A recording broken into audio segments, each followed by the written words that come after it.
Halo anak-anak, minggu ini kita telah sampai di subtema 2. Subtema 2 ini anak-anak belajar tentang kebersamaan dalam keberagaman yang ada di Indonesia.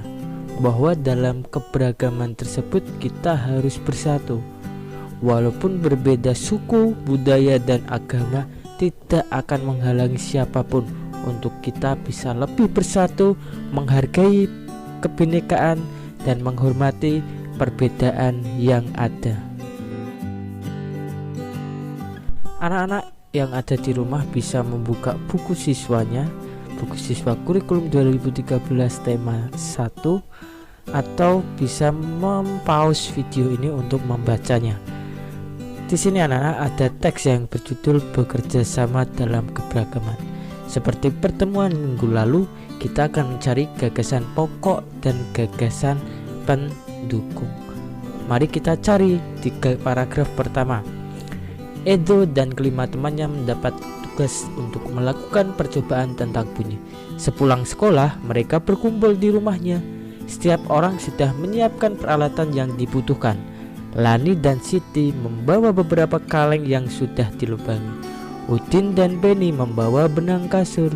Mereka berkumpul di halaman depan rumah. Keenam sekawan siap bekerja sama melakukan percobaan. Kira-kira mana gagasan pokoknya? Kalau kamu ingat, bisa di awal paragraf, bisa di akhir, atau keseluruhan.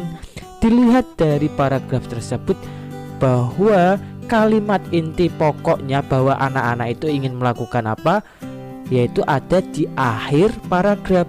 Keenam sekawan siap bekerja sama melakukan percobaan, itu gagasan pokoknya ditaruh di akhir.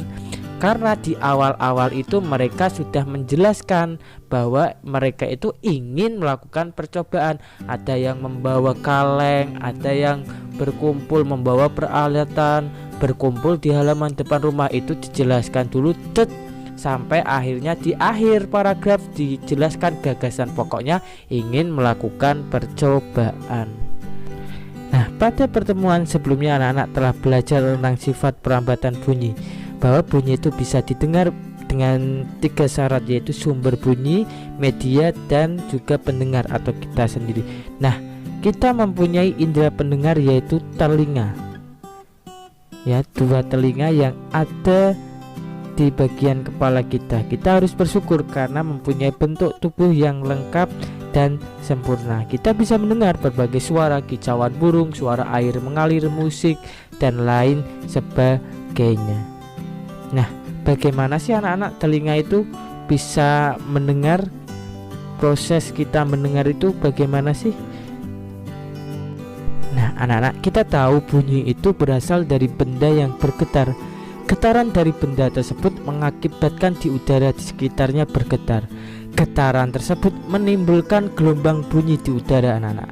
Nah, gelombang bunyi itu yang menghasilkan bunyi itu disebut sumber bunyi. Nah, bunyi itu kemudian merambat melalui udara dan ditangkap oleh telinga kita. Kemudian getaran bunyi itu mengenai gendang telinga yang berupa selembar kulit tipis. Getaran dari gendang telinga menjadi lebih besar di telinga bagian tengah dan diubah menjadi pesan atau sinyal listrik di telinga bagian dalam. Sinyal tersebut kemudian diteruskan oleh saraf pendengaran menuju otak yang kemudian menerjemahkan jenis dari bunyi tersebut. Misalnya anak-anak mendengarkan suara dari Pak Dias ini menjelaskan. Berarti suara atau bunyi yang Pak Dias omongkan atau bilang ini terdengar mengenai gendang telinganya anak-anak. Kemudian gendang telinganya anak lebih besar lagi menuju ke bagian tengah. Telinga bagian tengah diubah menjadi pesan dan sinyal listrik di telinga bagian dalam.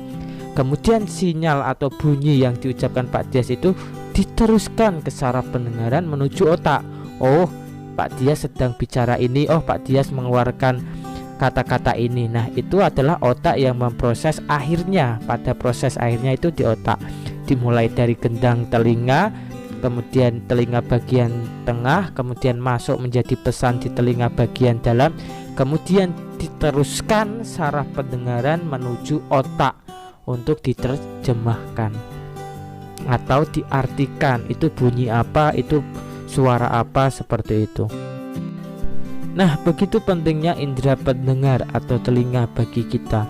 Kita bisa belajar, bisa mendengarkan nasihat orang tua, bisa mendengarkan musik yang kita suka, kita bisa mendengarkan azan bagi yang muslim, kita bisa mendengarkan apapun yang kita suka.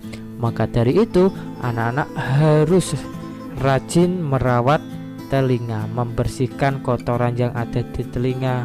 Ya, jangan sampai ada penyakit atau gangguan ke telinga kita, karena itu sangat mengganggu kita dalam kehidupan sehari-hari. Banyaknya bunyi-bunyi keanekaragaman dari Indonesia itu wajib kita syukuri, betapa kayanya budaya Indonesia itu. Nah, di sini anak-anak ada sebuah teks bacaan berjudul Belajar dari Cerita. Anak-anak bisa membuka buku siswa ataupun mempause video ini untuk membacanya. Kemudian anak-anak bisa menjawab pertanyaan yang ada di bawahnya, yaitu ada pertanyaan 3 pertanyaan tentang bacaan tersebut.